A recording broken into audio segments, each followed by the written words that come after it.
Воопшто не е нова тема дека македонците се иселуваат од државата во потрага по подобри услови за работа. Меѓутоа, алармантни се бројките во однос на тоа колку луѓе ќе ја напуштат државата ова лето.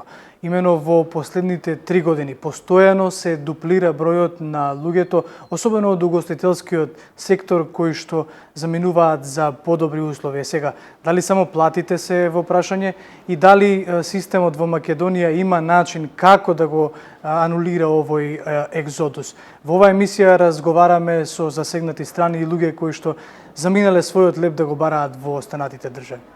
Незадоволството од платите и невработеноста се само дел од причините поради кои македонците заминуваат на сезонска работа во туристичките места, особено на Балканот. Бројот на работници од угостителскиот сектор кои главно се заминати во Хрватска помеѓу 2021 и 2022 година е дуплиран. Бројките покажуваат дека годинава и над 10.000 работници ќе работат на Јадранскиот брег. Според Здравко Јосифовски од Независната угостителска комора, постојат повеќе причини за екзодусот. Не може да детерминираме една главна причина, да кажеме поради која што луѓето би заминале или би отишле, меѓутоа морам да признам дека пред се е добрата кампања што ја прават странските фирми со бенефитите и условите што ги нудат, не навлегувајќи луѓето да ги согледаат целосно до крај, него го гледаат само иницијалниот ефект кој што најверојатно постои кај сите нас, тоа е финансискиот ефект кој што се вика дека се двојно или тројно платени повеќе од тоа што би добиле тука на локално ниво.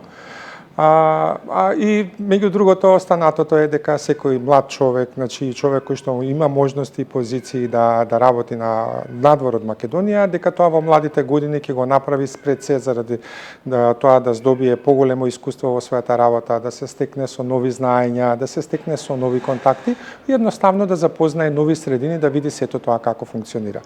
Исто така не смееме да занемариме оваа година дека имавме страшен импакт на хрватското на фирми и хотели од хрватското приморје во Македонија, да скоро месец дена по еднаш до два пати во неделата имаше така наречено скаутирање или ловење на, да кажеме, на кадар кој што им беше потребен за да го надополнат оваа туристичка сезона со во угостителскиот сектор. Говорното подрачје во Хрватска, менталитетот и сите други работи кореспондираат со нашиот карактер, нашата вера, нашата религија и сите останати работи што сме ги имале на овие заеднички простори во Балканот, допринесоа да оваа година масовно луѓето, например, посакаат или аплицираат за да одат во Хрватска. Јосифовски потенцира дека Македонија губи милиони евра со заминувањето на сезонските работници, но вели и потрошувачката култура придонесува за тоа.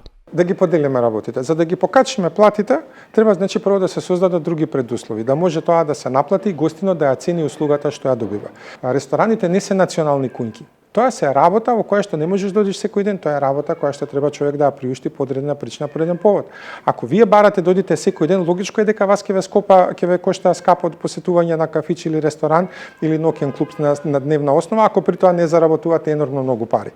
Кај нас е дојдено, ние имаме скарана кило во ресторани, кебапчилниците стана кафичи, кафичите стана хамбургер, тостови да нудат. Ние направивме каша попара од угостителскиот сектор. Значи во ресторан не ја плаќате вие цената на храната, ја плаќате локацијата, го плаќате воздухот, го плаќате амбиентот, го плаќате интериерот, го плаќате луксусот и плаќате можноста со луѓето кои што можат да седат во тој ресторан или во тој угостителски објект. Христијан Темелков е млад работник од Неготино кој веќе 5-та година се враќа да работи во туристичката атракција Бол во Хрватска. За 25 минути вели, како млад човек парите кои ги заработува се далеку подобри од она што би го заработил во Македонија, но не се пресудни. Покрај работата се чувствува како на летен одмор, како тој, така и други десетина македонци кои работат на оваа туристичка локација. Прва причина, оти ни е прилично блиску, што се однесува со кола се стига и за некои 8 сата, што не е нешто некое време. Втора причина, за мене лично, пошто ми е 5-та година, бесплатен одмор, бесплатно море, што ако не би дошол вака да работиш, многу е тешко да си го пружиш. И трета причина, финансиска заработка. Оти стварно има добри пари, посебно ако си келнер, а барем 50% од луѓето што идат тука идат како келнери. И има добра заработка, месечно можеш да направиш и 3000 евра, што за кај нас со поштена работа се реално незамисливи пари. Јуни, јули, август, значи просечна заработка 1000 евра плата, 2000 евра бакшиш на окей место. Првиот пат од првата година само тогаш дојдев преку посредник, после тоа се сам, али претежно поголем дел одат преку некои посредници. Освен, уствари, у секој случај е така, првата, втората година кај идете преку некој посредник, а после више луѓето сами се снајдуваат и остануваат без посредник. Се договара директно со газдите. Имаш и пензијско и здравственото осигурување, имаш тоа што е легална лична карта. И сега таа може да биде 3 месеци, 6 месеци и максимум 1 година. Викам, тука може да заштедам, а пак може да поминам убаво, оти имам пак јадење, имам пиење, може да бидам пак, што викам, на одмор и пак ќе изработам. А кај нас начинот на живот, квалитет на живот. Ја дури, сега мора тоа ти ја кажам, си го чула за крај, за мене Хрватска е Америка на Балканот, плюс и така и од лични причини што ја сакам, а и поради тоа, не знам, ти у Америка човек ќе направиш може 3 пати поише пари, ама таму нема живот, цел време работиш. Ја тука одам 8 сата работам и плюс минатата година работев во дискотека. Значи, каде да не работев, знаеш, работев само 4 сата од денот и се прават убави пари. На ден се правеа и по 200 евра некогаш. Не се работи на решенија кои ги мотивираат работниците од угостителскиот сектор да останат во Македонија. Иако постојат, вели Јосифовски, алармира дека решенијата кои се предлагаат од коморите не наидуваат на слух кај надлежните. За да постои решение, треба да постои согласност од две страни, приоѓање кон проблемот и предлагање на солуции или предлози кои што би можеле на некој си начин да се надмине ситуацијата која што е. Значи, од една страна, државата имала за обврска или требала за обврска да превземе иницијатива да побара со, да кажеме, деловниот свет во угостителството, да се разговара и да се дискутира кои се предлози и начини, решенија што се прифатливи за државата, а истовремено можат да помогнат на угостителскиот сектор. Ние индивидуално не можеме ништо да направиме како индивидуалисти, значи да помогнеме да направиме. Втора работа, угостителскиот сектор исто така има една мана за разлика од другите индустрии, што да кажеме не треба 24/7 во континуитет луѓе кои што би, значи тоа представува и оптеретување. Ако вие имате одредени периоди во текот на денот или во текот на неделата кога имате потреба од поголем број на работници, значи мора да се створи нов механизам или помош од државата кој што ќе се овозможи да тие дополнителни вработувања парцијални што се или од времен карактер да бидат решени законски за да немаме проблеми, да кажеме во петок ако ви требаат наместо 2 ви требаат 5 души персонал. Вие работите државна работа, сте слободен, а имате искуство како келнер, како шанкер или можда како кувар. Ви треба дополнителен приход. Зашто да не ви се овозможи да во тие петок, сабота вие работите да остварите? Затоа што вие во текот на неделата си работите други работи. Моменталниот механизам да не излезе дека не постои, меѓутоа е толку комплициран што практички ги отфрла луѓето и вие викате ако сакаш да ме платиш во готово може да дојдам да работам. Ама ризикот е преголем за двете страни ако тоа нешто се случи. Што значи решенија и планови постојат ако се седне на маса да се направи. Жално е што ниту тој комитет за туризам што е формиран пред 2 години, ниту иницијатива од останатите институции, дали е тоа Министерство за труд и социјала, дали би било Министерство за економија, дали би било Агенција за промоција и поддршка на туризмот или генерално владата, одговорни лица кои што се за економија за развој. Ниту пак и покрај ние како комора што сме започнале повеќе иницијативи преку писма, преку дописи. Ниеден состанок во изминативе 2 години од појавата на овој проблем не е направен или конференција или било каков настан на тема да се дискутира начини на кои што би можеле да ги решиме наредните години или наредниот период проблемите кои што се соочуваме не само со недостиг на работна сила, него и со едукација на постојната работна сила која што во дадени моменти едноставно ќе ни бега.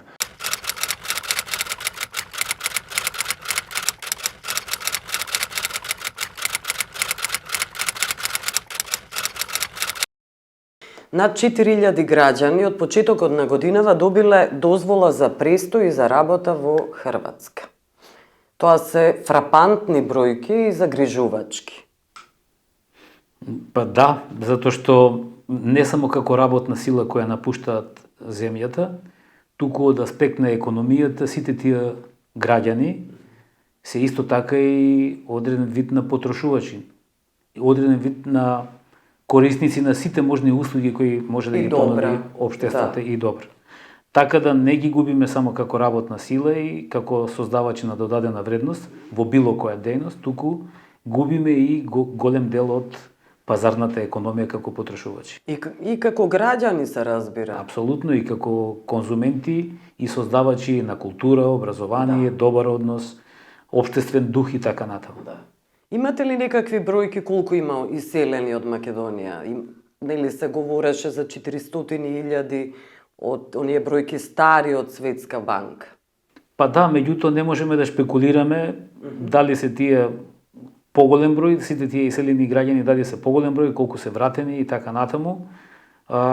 Мислам дека најдобар одговор има граничната полиција или граничниот сектор на државата и дека Бирото за статистика и за статистички податоци ќе треба навистина да ги усогласи овие податоци, како би можела државата, како креатор на политики, бизнисот или бизнис заедницата или сите оние кои создаваат вредност да знаат со колкав потенцијал на потребни услуги и производи треба да подготват за да можат да рачунаат на искористување на тие. Но и да направат да имаат платформа, проект, стратегија некаква да ги вратат тие луѓе во државава. Тоа е важното. Тоа е друга политика. Да. Ние мора да знаеме прво со што располагаме тука и како ги димензионираме сите политики и сите издатоци, сите трошоци пред се тука за нашето општество, а за враќање на граѓаните, на поголемиот дел, ако така се надеваме, навистина има повеќе народски, ќе кажам, народски технички, повеќе копчиња што треба да се притиснат за да може да се запалат тие сијалички, за да можат да го видат светлото тие граѓани што се излезени. Црвен аларм всушност. Главните причини на одење на граѓаните од оваа земја, на иселување, не се само ниските плати. Во глобала се работи за многу сегменти значење. Партизација на општеството, корупција, криминал, невладење на правото, неправда, со која се соочуваат и ја доживуваат секојдневно. Нефункционирање на државата, тоа се и оние всушност причини кои се потенцираат и во анкети и во многу други студии. Така е, ова што го наброивте, навистина е така. Јас ќе го наречам во еден збор како сублимат на сите овие несакани, неорганизирани состојби, дека граѓаните, луѓето стравуваат за својата безбедност. Од било кој аспект. Дали ќе биде финансиска може да биде, секаква безбедност. Може да биде здравствена безбедност, може да биде сообраќајна безбедност, може образовна. да биде образовна безбедност и така натаму, потрошувачка безбедност. Еве пример. Ние навистина не знаеме, не можеме да измериме колку измам имаме во исхраната и дали состојките што состои едно мелено месо, едно доматно пире, еден кашкавал, дали се со оригиналните состојки за кои се вели дека се. Затоа велам сублимат од состојби кои ја нарушуваат и загрозуваат безбедноста на нашите граѓани. Да. Добро, околу платите на функционерите. Воопшто не ги тревожи, не ги вознемирува кревањето на гласот на граѓаните, иако само се работи за глас по социјални мрежи сушност, но сепак 4 пати се сега поголеми овие плати на функционерите од просечната плата на граѓаните. Со ова што ќе го кажам, не сакам да звучам како оксиморон за вашите гледачи, меѓутоа меѓу народот се случува и имаме компаративни пракси дека штом се подобро платени функционерите нема да се впуштаат во корупција. Меѓутоа парадоксот е на тоа колку треба да се платат и колку треба да ги извршуваат обврските за кои се платени. И од тука прашањето дали се доволно платени, дали се премногу платени, дали онака како што кажавте вие воопшто не ги допира етиката и моралот, или пак они навистина сметаат дека треба да бидат толку платени, а од друга страна, оние што ги собираат парите за да ми ги дадат платите, сите даношни обврзници, дали се задоволни од нивните услуги. И од тука станува зборот за гласот кој може да биде позитивен или негативен. На социјалните мрежи кои јас ги сметам исклучиво за начин на комуникација И релевантен медиум. и релевантен медиум, точно, бидејќи самиот медиум е создаден од професионалци и ова не е лажна седма сила, туку е сериозна седма сила, а социјалните медиуми се некаков рецидив на сето тоа. Сметам дека оние кои треба да бидат задоволни, незадоволни, треба тоа да го искажат на друг начин. Очигледно, повеќето од граѓаните се сложуваат со состојбава.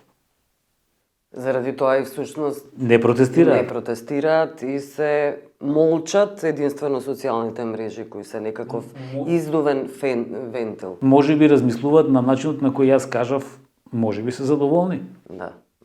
Со тоа се покажа. Молчењето е соучесништво, но не е тоа така, но тоа е покорната политичка култура која имаме.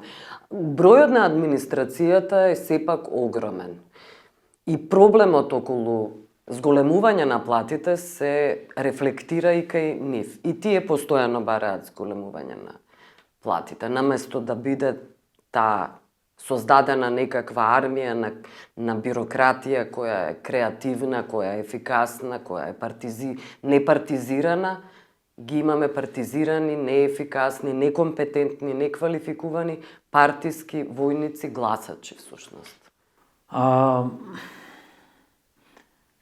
Многу е интересен фактот дека ние протажираме демократија. Во демократијата преовладува диалогот. Диалогот може да биде институционален, може да биде и народен.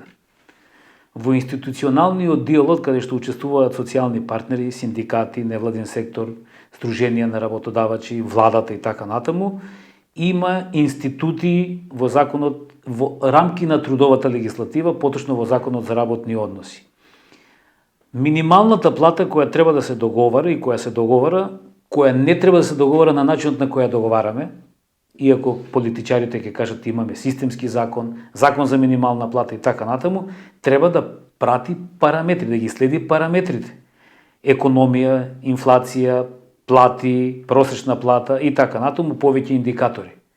Ние во Македонија не го употребуваме формулата не ја употребуваме формулата за пресметка на минимална плата на начинот на кој ќе доминира диалогот. Тука доминира монологот. И во тој момент имаме диспаритет, имаме разлики кои не соодветствуваат со економијата, со животниот стандард, со примањата на луѓето, со продуктивноста, задоволството и така натаму. И кога велите имаме сериозно голема јавна администрација, која е поделена на државни службеници и останатиот дел од јавната администрација, има едни за кои знаеме дека сериозно добро работат и имаме други кои знаеме дека сериозно добро не работат.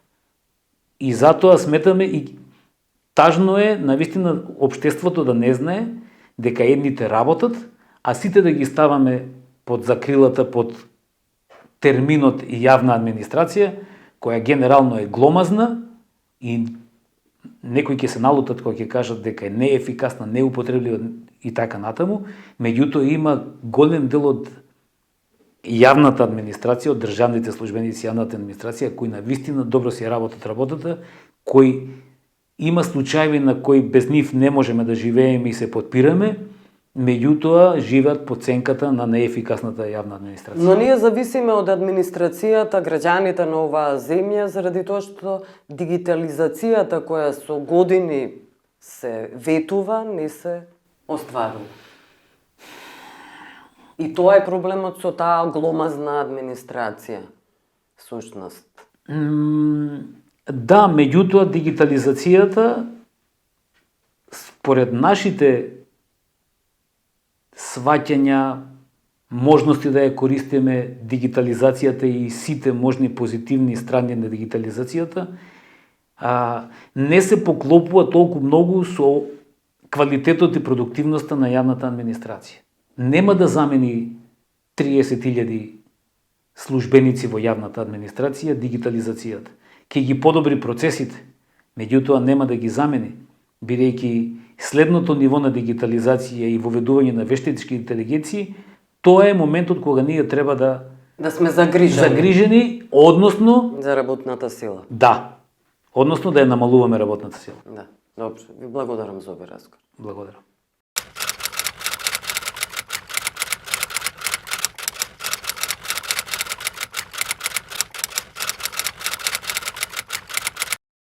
Каде подобри услови има тука и ова се случи како да кажам, спонтано, откако почна короната, нели, повеќето угостителско-туристички работници останаа без работа и, нели, спасот си го побаравме тука.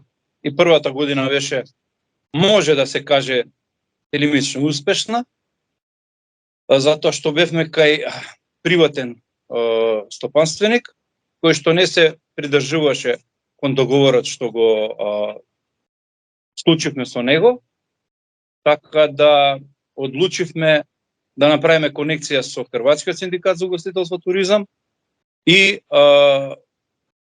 минатата година 50 луѓе заминаа преку нас, сите поминаа баш добро, сите беа задоволни. Оваа година бројката е 150 работници кои заминаа преку синдикатот за угостителство туризам и мислам дека за тие 4-5 месеци што ќе ги работам тука, ќе ми бидат доволни како да сум работел година и пол во Македонија.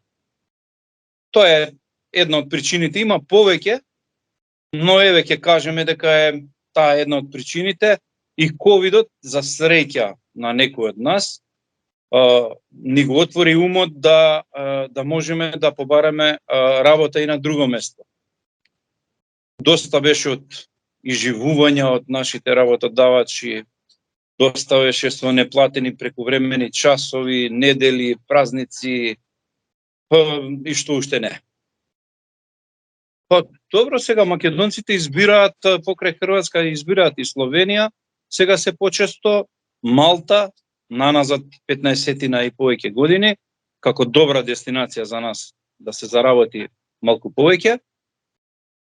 Но причината, јас ја кажав мојата зашто заминав, но има многу луѓе што вистински се разочарани од системот кој што 20-30 години не може да профункционира кај нас. Значи, платите се многу ниски. Овде можеме да кажеме дека ние работиме во хотелска компанија која има склучено договор со Хрватскиот синдикат за угостителство туризам, тоа е колективен договор, во кој се обврзува и работниците мигранти од Македонија, како јас, да ги имаат истите права како хрватските државјани. И тоа и се случува. Другата, сега можам да кажам дека нашите работници што доаѓаат тука на работа во Хрватска, излажани се, работат по 12, по 14 часа, значи покрај море се, не може да го видат морето. Ние сме тука околу тие работи каде подобри. Кога ќе повеќе сезоната, дури 2 пати идеме на плажа.